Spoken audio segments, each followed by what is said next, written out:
నెరవేరుతున్న మరో హామీ ఆటో డ్రైవర్ల సేవలో 15,000 రూపాయలు ఈ రోజు ఇస్తున్నారు చంద్రబాబు నాయుడు గారు అని చెప్పి పెద్ద హెడ్డింగ్లు. నెరవేరుతున్న మరో హామీ అని మెయిన్ పేజీలో హెడ్డింగ్ పెట్టారు కదా.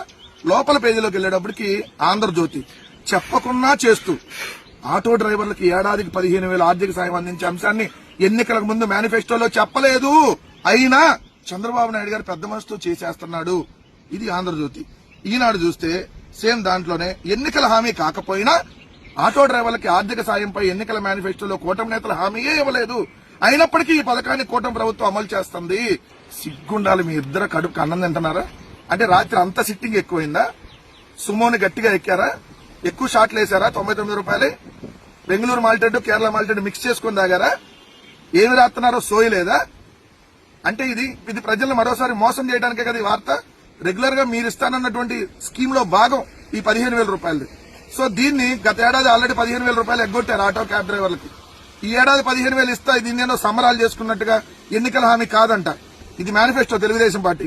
దాంట్లో కార్మికులు అనే దాంట్లో ఉంటుంది చూడండి. బ్యాడ్జ్ కలిగిన ప్రతి ఆటో డ్రైవర్ కి, టాక్సీ డ్రైవర్ కి, హెవీ లైసెన్స్ కలిగిన ప్రతి లారీ ట్రిప్పర్ డ్రైవర్ కి ఏటా 15,000 ఆర్థిక సాయం. ఇది మేనిఫెస్టో. సో లోపల వచ్చేటప్పటికి అసలు ఇది ఎన్నికల మేనిఫెస్టోలోనే పెట్టలా, అయినా పెద్ద మనసుతో చేస్తున్నారు. అంటే ఇదేంటి అంటే గడిచిన ఏడాది 15,000 అడుగుతారని చెప్పి రాత్రి సిట్టింగ్ లో బాగా ఆలోచించి రాసినటువంటి వార్త కదా.